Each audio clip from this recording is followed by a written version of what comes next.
ఇప్పుడు ఏం చేద్దాం పంతులు గారు? పోనీ కుడి చేతి వేలికి ఉంగరం తొడగొచ్చా? అందుకు శాస్త్రం ఒప్పుకోదమ్మా. వధువు ఎడమ చేతికి మాత్రమే తొడగాలి.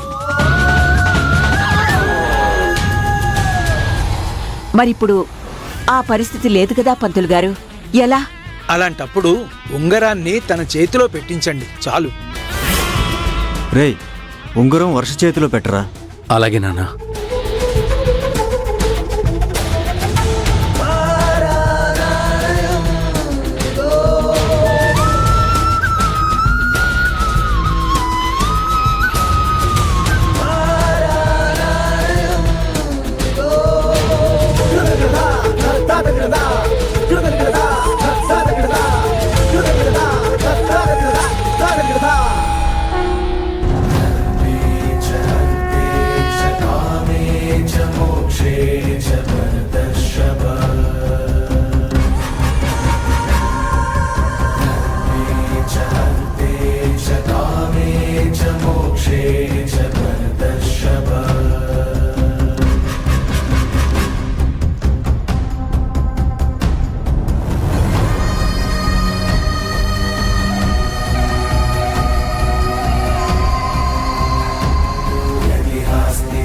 నా దరుబాబు చేతుల మీదుగా నాకు ఉంగరం అందింది. చాలా థ్యాంక్స్ బ్రదర్.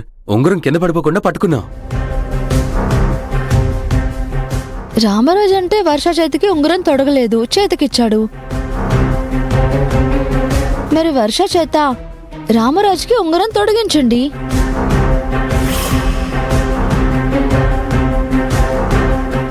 గుడ్ ఐడియా శ్రావ్య. రామరాజుకి ఉంగరం తొడుగు వర్ష.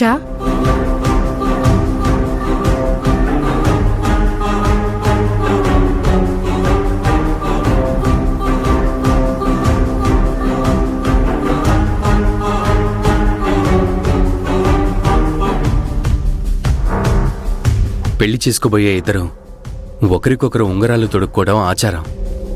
నేను తన చేతికిచ్చి తను నాకు ఉంగరం తొడిగితే ఏం బాగుంటుంది?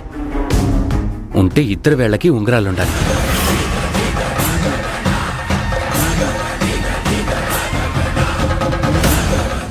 వర్ష, నువ్వు కూడా ఉంగరం నా చేతిలో పెట్టావు.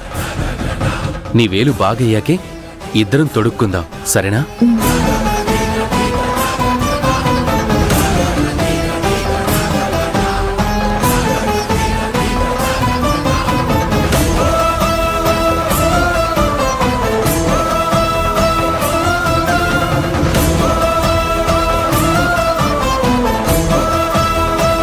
అందరూ అక్షంతలు వేసి కాబోయే వధూవరులను ఆశీర్వదించండి.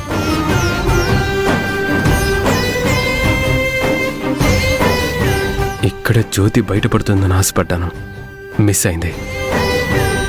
ఓం శతమానం భవతి శతాయు పురుషస్యేంద్రియ ఆయుష్యేవేంద్రియే ప్రతిధిష్టతి. అయ్యా, నిశ్చయితాంబూలాలు మార్చుకోండి.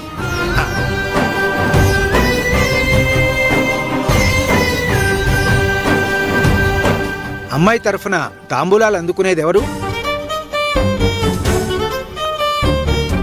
రాజు, నీ వల్లే పెళ్లి కుదిరింది, నీ వల్లే నిశ్చితార్థం జరుగుతోంది.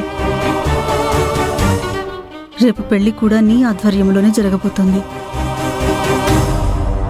మీ దంపతులిద్దరూ నా కూతురి తరపున తాంబూలాలు అందుకోండి బాబు.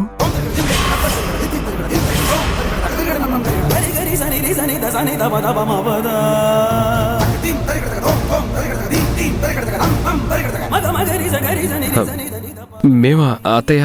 అది అవును రాజీవ్, వాగ్దేవి మంచి మాట చెప్పింది. మీ భార్యాభర్తలు ముందుకు రండి.